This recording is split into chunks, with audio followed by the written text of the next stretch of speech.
Voilà, bonsoir à toutes et à tous. Nous sommes jeudi 23 mai et il est 19 heures et quelques. Donc, nous allons continuer sur ce cours sur lequel nous sommes. On va dire, faire un tout petit résumé pour se souvenir de là où nous en étions. On est en train de parler de la valeur et la gloire de cet homme nouveau et de sa création. Donc, nous sommes en train de projeter nos pensées sur ce que la parole de Dieu nous dit et que on ne peut le saisir véritablement que par la foi et par le fait de laisser toutes nos pensées à s'imprégner de ce que la parole de Dieu nous dit. C'est quand même très, très étonnant, hein, cette gloire et cette valeur de cet homme nouveau. Mais aussi, c'est dans la mesure, et je le redis, hein, parce que c'est très important de se le redire, dans la mesure où nous saisissons l'immense valeur de à la fois la gloire de ce don qui nous est donné par Jésus-Christ. Eh bien, le fait aussi, j'en ai aussi parlé dernièrement, de s'approcher de la vérité de l'amour de Dieu, du mystère de la gloire. C'est ce que nous faisons dans ce cours et c'est ce que nous allons continuer de faire. Alors cette valeur de l'homme nouveau, on va continuer à la voir dans le fait que la filiation divine, elle lui est accordée. Donc nous le savons pour certaines d'entre nous, fils, filles de Dieu, nous savons que nous avons cette filiation qui nous est donnée et nous allons lire le verset 6 et 7 du livre des Galates, qui nous dit ceci: «Parce que vous êtes fils, Dieu a envoyé dans nos cœurs l'esprit de son Fils, lequel crie: Abba, Père!» Ainsi, tu n'es plus esclave, c'est très important de lire ce verset, tu n'es plus esclave, mais fils, fils ou fille, hein, évidemment. Et si tu es fils, tu es aussi héritier par la grâce de Dieu. Donc, vous voyez, cette filiation divine, elle nous est accordée. Accordée, c'est un don, hein, c'est extraordinaire d'y penser, cette grâce qui est là pour chacun et chacune d'entre nous. Et on va voir que cette filiation divine de l'homme nouveau, on va voir ce que l'Écriture nous en dit dans Jean chapitre 1, versets 12 à 13. Mais à tous ceux qui l'ont reçu, il a donné pouvoir de devenir enfants de Dieu, à ceux qui croient en son nom, que ni sang, ni vouloir de chair, ni vouloir d'homme, mais Dieu a engendré. C'est une traduction qui est pas la plus courante, mais que j'ai repris parce qu'elle nous change un petit peu de nos habitudes et que c'est bien de le faire.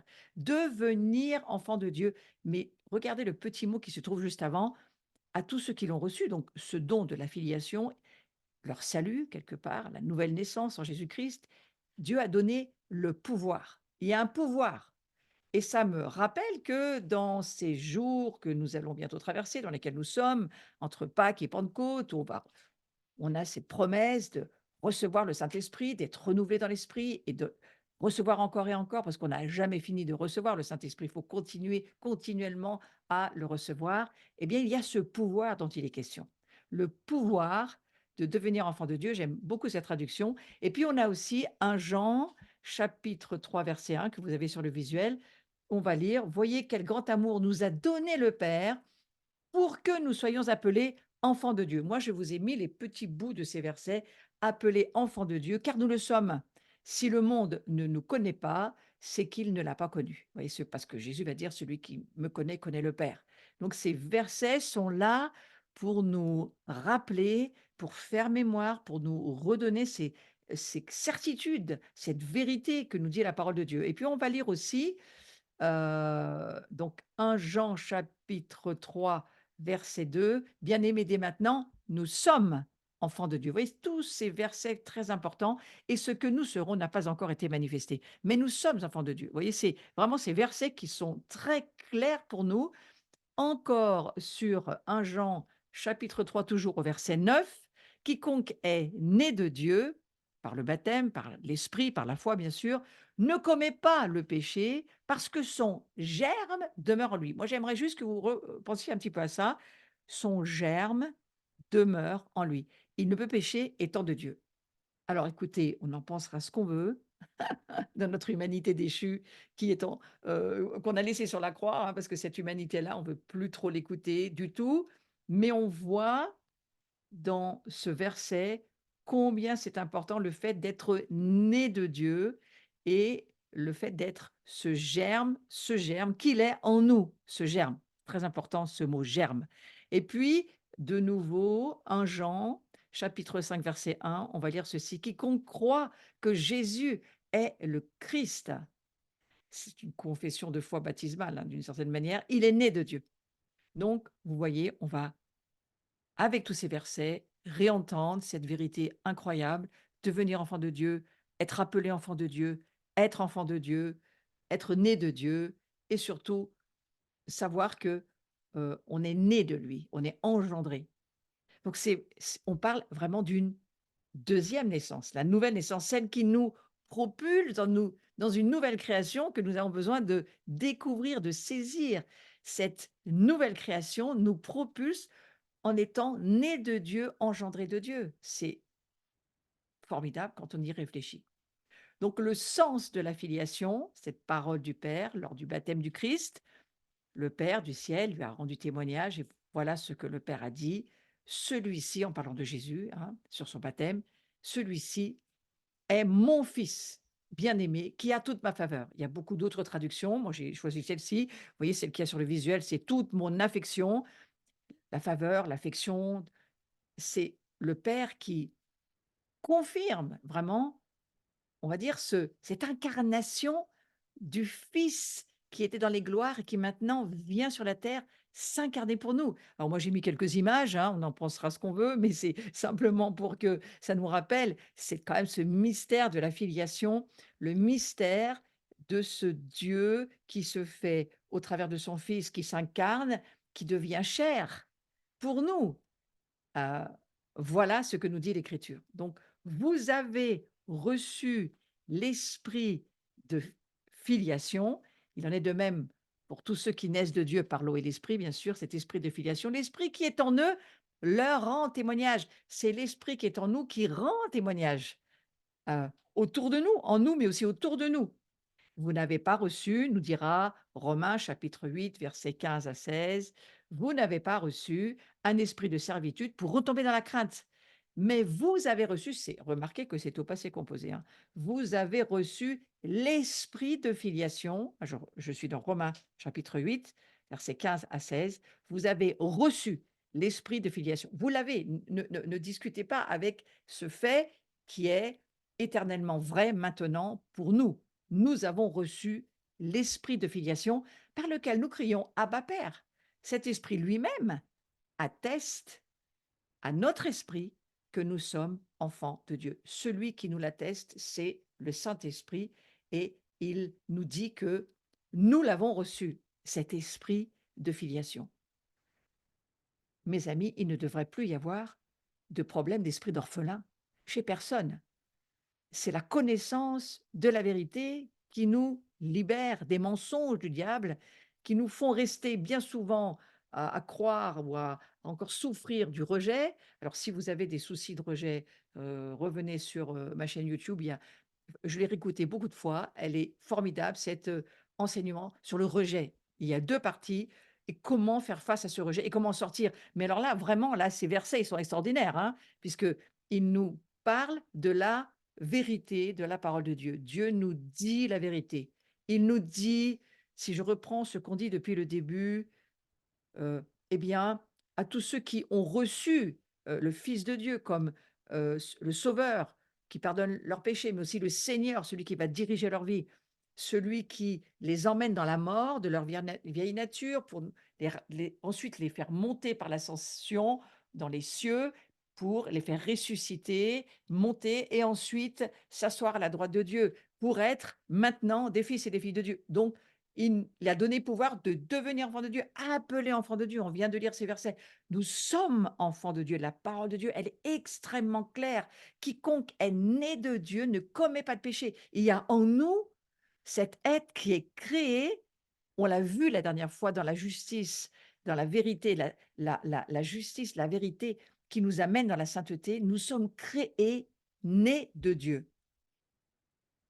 Et alors, ce sens de la filiation, le Père va le confirmer au travers du baptême que vivra Jésus. Jésus n'avait pas besoin d'être baptisé. Il s'est fait baptiser parce qu'il a voulu être un modèle dans son incarnation pour nous, qui sommes une nouvelle création par laquelle, par sa mort, son ascension, sa résurrection et son d'abord, on va dire sa mort, sa résurrection et son ascension, on va le dire dans le bon sens. Ensuite, nous sommes montés dans les cieux et à partir de là, c'est là où nous comprenons que ce qu'il est, nous le devenons. Et donc, vous avez reçu cet esprit de la de filiation. Nous sommes c'est extrêmement fort. Je prie que cette vérité descende dans vos esprits, mais pas seulement, dans vos âmes et même jusque dans votre corps. Et que cette parole de vérité chasse tout esprit d'orphelin, tout esprit de rejet, tout esprit qui voudrait vous faire croire que vous appartenez à personne, que vous n'avez pas de famille, que vous êtes seul. La Bible nous dit tout le contraire. Elle nous dit que nous faisons partie d'une grande famille et que nous sommes plus qu'adoptés, devenus maintenant fils et filles de Dieu et que ce sens de la filiation est extrêmement fort dans l'Écriture. Et voilà ce que nous dit la suite. Il a voulu nous enfanter. Ça, c'est un verset extraordinaire. Il a voulu nous enfanter par une parole de vérité. Voyez, qu'est-ce qui nous libère? Qu'est-ce qui nous affranchit? Affranchir de quoi d'abord? Des mensonges, de la tyrannie du péché, de la tyrannie du diable, de tout ce que le diable nous raconte à longueur de journée, dans nos pensées et puis autour de nous. Regardez ce que dit ce verset de Jacques. Il a voulu nous enfanter par une parole de vérité, pour que nous soyons comme les prémices de ces créatures. Moi, qu'est-ce que j'aime ce verset. Qu'est-ce qu'il me fait du bien. Il me rappelle que nous sommes, en tant que création nouvelle, nous sommes des êtres nés, pas seulement d'eau, de la repentance, parce que le baptême de Jean-Baptiste suffisait pas. Il fallait les naître d'esprit et de feu par le baptême de Christ qui, au travers de cet extraordinaire Saint-Esprit, il donne naissance, pas seulement à l'Église, il donne naissance aussi à tous ces nouveaux êtres que nous sommes. Et donc, il a voulu vraiment nous enfanter par une parole de vérité. C'est la vérité. Et la connaissance de la vérité détruit les mensonges du diable pour lequel tant de chrétiens souffrent parce qu'ils n'entendent pas cette parole de vérité, ne pénètre pas suffisamment dans leur être intérieur. Souvenez-vous, la parabole du semeur, c'est pas seulement une parole qu'on entend aujourd'hui. Il faut que cette parole, maintenant, elle descende dans nos cœurs, elle pénètre jusqu'au fond de nous, de nos âmes, notre pensée, nos émotions, notre volonté. Elle nous pénètre jusque dans notre corps pour nous dire, vous êtes mes fils et mes filles. Et c'est cette parole-là qui détruit tout esprit qui viendrait s'opposer à cette extraordinaire filiation que Dieu, eh bien, il a fait plus que promettre, hein. Maintenant, il a fait de nous. C'est-à-dire qu'il l'a accompli au travers de Jésus. Il fallait Jésus. Sans Jésus, tout cela n'existerait pas. Mais parce que Jésus a traversé le temps et l'espace pour venir nous rejoindre et pour vivre cette croix, cet incroyable temps de passion pour nous, de mort, de résurrection, d'ascension et ensuite de règne pour s'asseoir sur le trône à la droite de son Père et venir dire, vous êtes assis avec moi, puisque Paul a eu cette incroyable révélation. Nous sommes assis avec Christ. Et je vais même vous dire quelque chose que je vois de plus en plus, que je trouve extraordinaire. Au fond, la résurrection des corps, pas trop de problèmes. Il y en a eu beaucoup, il y en a encore et il y en aura certainement encore. Et la résurrection des corps, il y en a eu beaucoup. Regardez Lazare. Mais qu'est-ce qui lui est arrivé à Lazare? Bah, Lazare, il est ressuscité, mais il est remort, hein. Parce que vous voyez, cherchez Lazare aujourd'hui, il n'est plus là, hein. Lazare, il est ressuscité et ensuite, de nouveau, il est rentré dans la mort. Parce que là, c'était la résurrection de son corps et de son esprit pour un temps. Mais Jésus, lui, qu'est-ce qui s'est passé?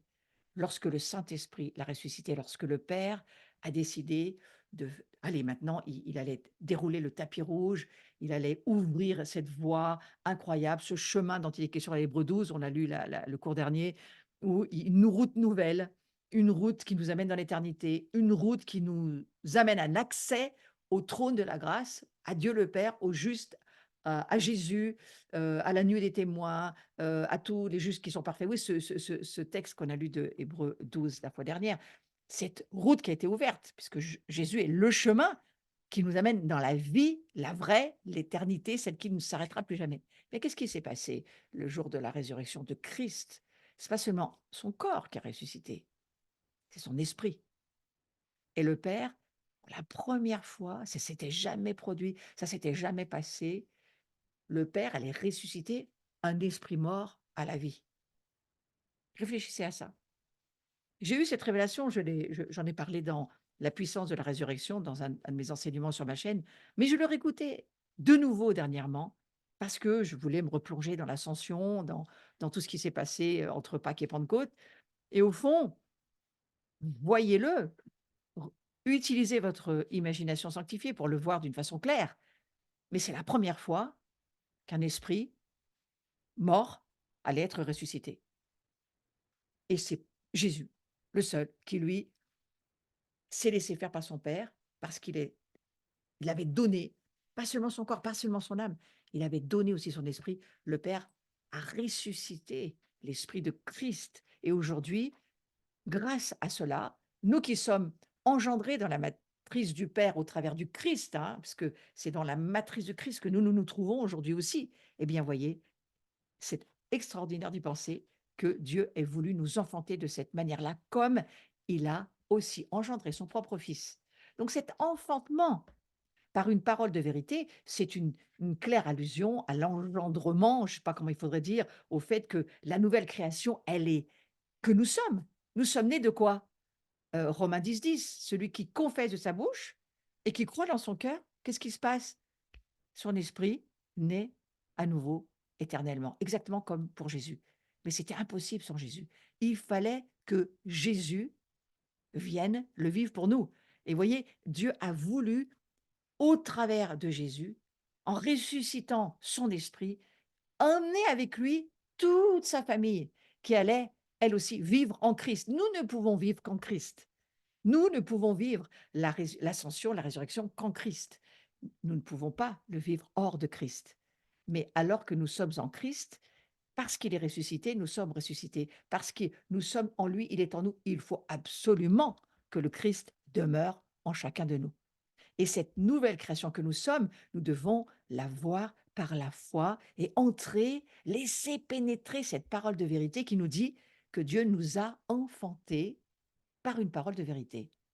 Il nous a mis à lui. Nous sommes nés de Dieu. Est-ce que nous réalisons ce que ça veut dire?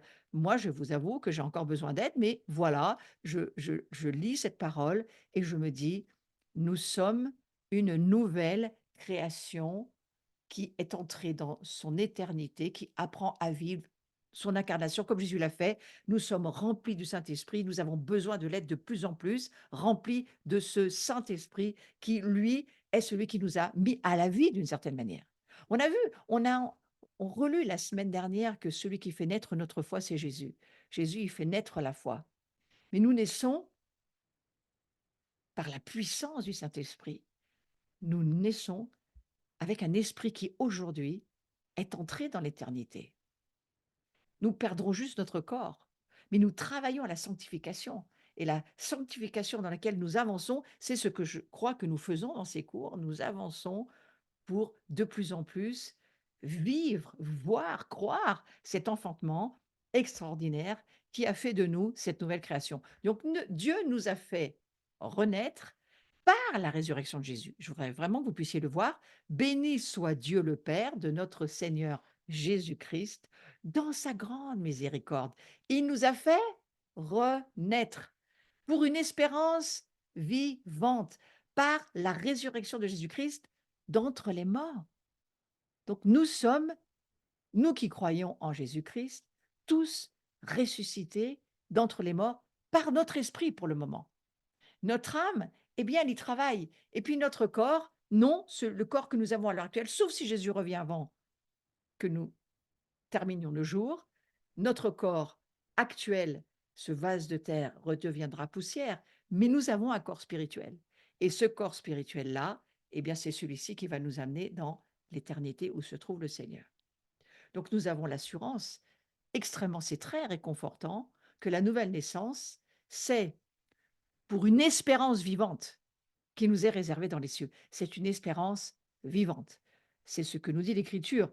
Il nous a fait renaître pour une espérance vivante. Vous vous souvenez? Oh, il y a beaucoup de mois de cela, mais j'avais expliqué dans un de mes cours, en amont, que le mot espérance n'a rien à voir avec l'espoir. L'espoir, ça peut arriver comme ça peut ne pas arriver. L'espoir, on ne sait jamais. L'espérance, c'est une certitude. L'espérance, c'est un terme biblique pour dire que c'est une assurance. Une espérance, c'est une assurance.